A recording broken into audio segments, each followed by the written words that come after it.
اچھا، تو چلیے آج اس تجزیے میں پاکستان کی سب سے مشہور اور سب سے متنازع ادبی جوڑی کے بارے میں بات کرتے ہیں، اشفاق احمد اور بانو قدسیہ۔ یہ ایک ایسی پیچیدہ کہانی ہے جس میں دانشمندی کا عروج بھی ہے، سیاسی مطابقت پر اٹھنے والے سوالات بھی، اور پلیجرزم یعنی ادبی چوری کے سنگین الزامات بھی۔ آج کے اس تجزیے میں ہم کیا دیکھنے والے ہیں؟ ہم بات کریں گے ان کی ادبی شرکات پر، معاشرتی سوچ کو انہوں نے کیسے بدلا، ضیاء الحق کے دور کے تناؤ پر، ان پر ہونے والی ادبی تنقید اور سرقہ کے الزامات پر، اور آخر میں ایک ایسی وراثت پر جو آج بھی لوگوں کو تقسیم کرتی ہے۔ تو چلیے آغاز کرتے ہیں۔ پہلا حصہ، ایک عظیم ادبی جوڑی۔ آخر اس ادبی سلطنت کی بنیاد پڑی کیسے؟ اگر آپ ان کے سفر پر غور کریں تو یہ 1947 کی تقسیم کے خوفناک اور خونخوار واقعات سے شروع ہوتا ہے۔ ان دردناک تجربات نے ان کی شخصیتوں پر گہرا اثر چھوڑا۔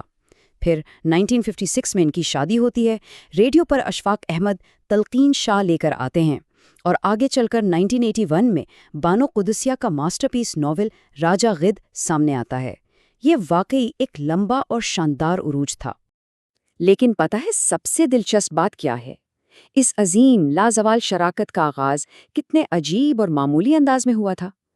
گورنمنٹ کالج لاہور میں ماسٹرز کی پڑھائی کے دوران اشفاق احمد نے بانو قدسیہ کے سامنے ہاتھ پھیلا کر سگریٹ پینے کے لیے محض ایک آنے کا سوال کیا تھا۔ ممتاز مفتی کے مطابق بس وہی ان کے درمیان پہلی چنگاری تھی۔ دوسرا حصہ، معاشرتی سوچ کی تشکیل۔ انہوں نے تصوف اور معاشرے کو کس طرح آپس میں جوڑا؟ اشفاق احمد کا اپنا روحانی سفر بڑا عجیب تھا۔ ایک ایسا شخص جو غریب صوفیوں کے دہلیزوں پر بیٹھ کر پھلیاں چھلا کرتا تھا تاکہ زندگی کی حقیقت کو سمجھ سکے۔ پھر انہوں نے اسی ذاتی سفر کو پی ٹی وی کے پروگرامز زاویہ اور بیٹھک میں تبدیل کر دیا اور کروڑوں لوگوں کو محبت، برداشت اور اندرونی سکون کا درس دیا۔ اور بانو قدسیہ کی ادبی گہرائی تو راجہ گدھ سے واضح ہوتی ہے۔ اس ناول نے مڈل کلاس نوجوانوں کے جذباتی بحران کو اور حرام کی کمائی کے روحانی نقصانات کو اتنی خوبصورتی سے بیان کیا کہ لوگ دنگ رہ گئے۔ اس نے انسانی جنون کی اصلوں کو بالکل ننگا کر کے رکھ دیا۔ اور ان کی باتیں کیا ہی کہنے، انہی اقوال نے انہیں قوم کا محبوب مینٹر بنا دیا۔ ذرا اس بات پر غور کریں، فاتحہ لوگوں کے مرنے پر نہیں، احساس کے مرنے پر پڑھنی چاہیے۔ ایسی باتوں نے واقعی لوگوں کے دلوں میں گھر کر لیا اور پاکستان کے فکری منظر نامے پر ایک امٹ چھاپ چھوڑی۔ حصہ 3، ضیاء دور کے تنازعات۔ کیا تصوف کو افیم کے طور پر استعمال کیا گیا؟ خیر، اب یہاں سے کہانی میں ایک بڑا ٹوسٹ آتا ہے، ایک نہایت سنگین سوال۔ کیا ٹی وی پر ان کی یہ محبت اور صبر کی باتیں دراصل ایک آمرانہ حکومت کے سیاسی مقاصد کو چھپانے کا ذریعہ تھیں؟ ترقی پسند مفکرین میں انہیں جس شدید تنقید کا نشانہ بنایا، یہ اس کی بنیاد ہے۔ نقادین اس واضح فرق کی طرف اشارہ کرتے ہیں۔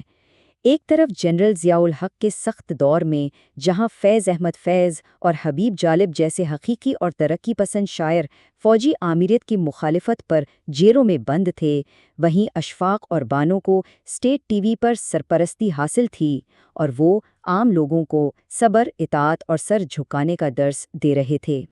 یہ تنقید کوئی چھوٹی موٹی نہیں تھی۔ سخت نقادین جیسے شہزاد ناصر نے تو یہاں تک کہہ دیا کہ ان لوگوں نے پاکستان کو ذہنی طور پر اپاہج کر دیا ہے۔